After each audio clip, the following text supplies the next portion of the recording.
happen.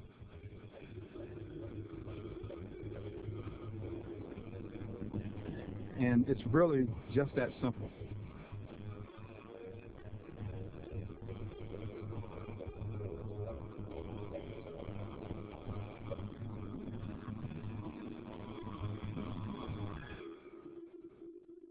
I cannot place too much emphasis on the importance, the value of well-trained staff. What are some of the things that you watch for that say that doesn't look right? A change in behavior. Okay. Okay, change in their daily activities, you know, if you normally. It's very important that as part of the implementation of this act that we train our staff to look at behavior. And they ask questions about why is that behavior happening. No. There are little subtle things that kids are doing that you have to be familiar with. Are they sitting together all the time? Are they taking showers together all the time? Is the kid, getting upset because another kid is talking to this kid?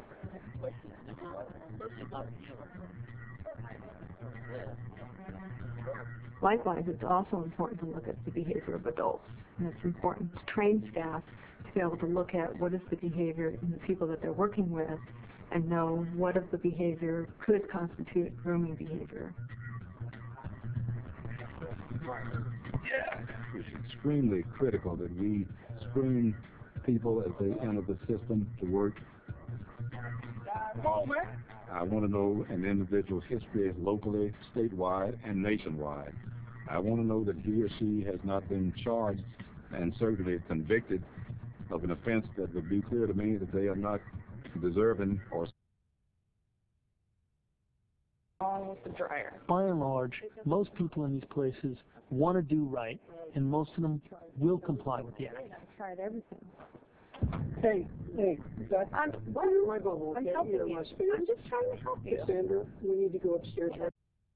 Really weird. You're being uptight. We're going to sit down and talk with the new staff, okay? The young people have a lot of problems, one of which is that they can be manipulative and particularly use sexual manipulation on staff, become sexually provocative with staff. Okay. Hey, my bubble, I'm okay? helping you.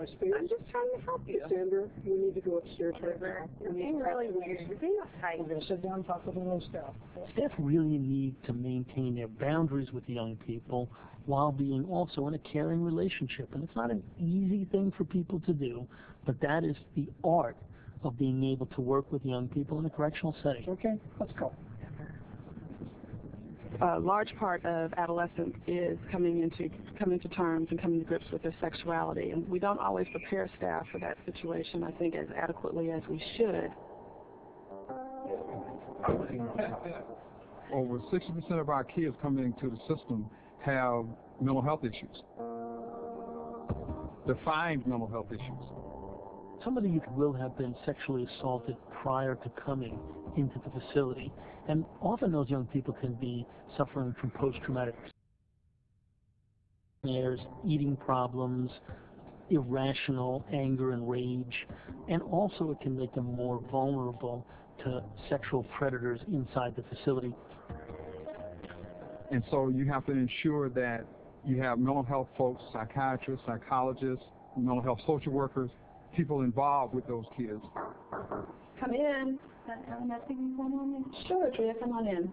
We need to do better assessments of youth, determine what their level of risk is, and then house youth in programs and in facilities where they're housed with like youth. So we don't have high-risk youth housed with low-risk youth.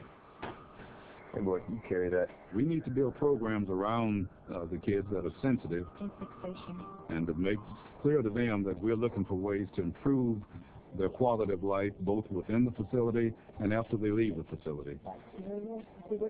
We care about their lifestyle. We care about their safety. We need that. So we have to look at the vulnerabilities that kids bring, the anxieties that they have, the fears, the life experiences that they've had, and really look at changing their behavior. Look at teaching them new skills, new ways to cope, address the issues that have presented barriers for them to be successful. This is not an 8-to-5 job. You must make sure that you're coming out to that facility on evenings, weekends, that you can see what's happening and get a feel for your environment, because environment and culture has a lot to do with how kids are treated.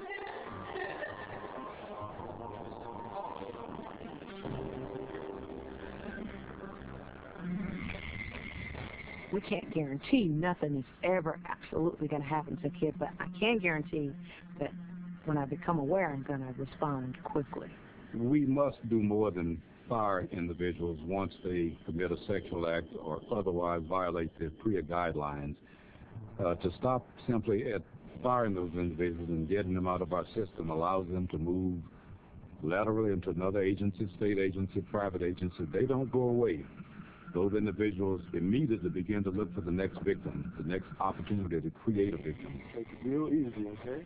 So we need to take that next step and seek to prosecute those individuals where they don't have an opportunity again to be hired by an agency where they may have an opportunity to take advantage of vulnerable children in any way.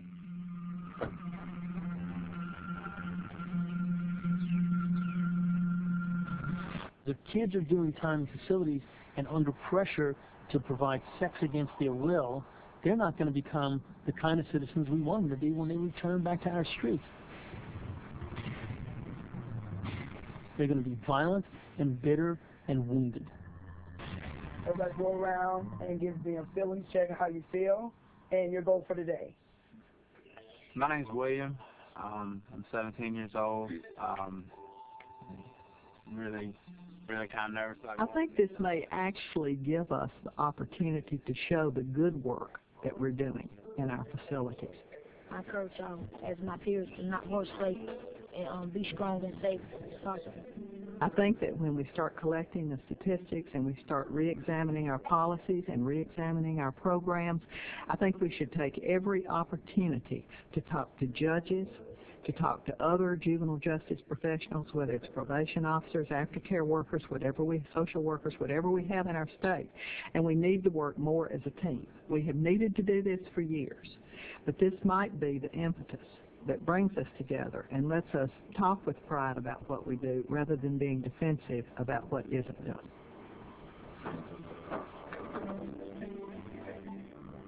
Many of the young people introduced to the juvenile system have done really bad things. People. They've caused harm. Lots of harm. And that's not okay. And I want to be clear about that. I really want to be clear about that. But their behavior is not who they are. It's what they do. And if they're going to get better, we are almost like their last hope. And we have to believe in what they can be and what they can do until they can take that belief for themselves. That's the truth, man.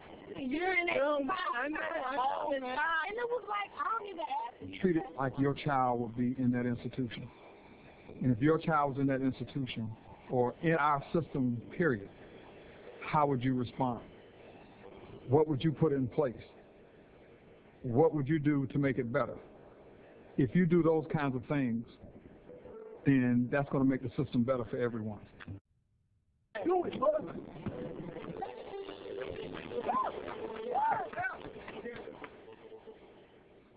The video you have just watched is intended to assist you in understanding the scope of the Prison Rape Elimination Act.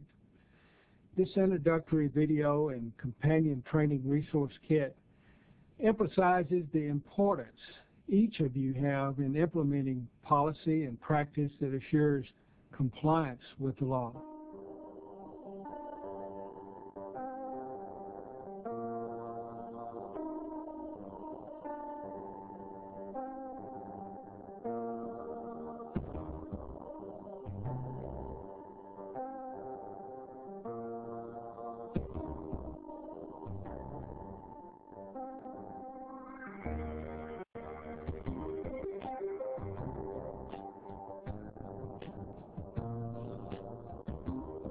Please visit our NIC website at nicIC.org or call us at 1-800-995-6423 to learn more about resources to address the Prison Rape Elimination Act. We look forward to working with all of you.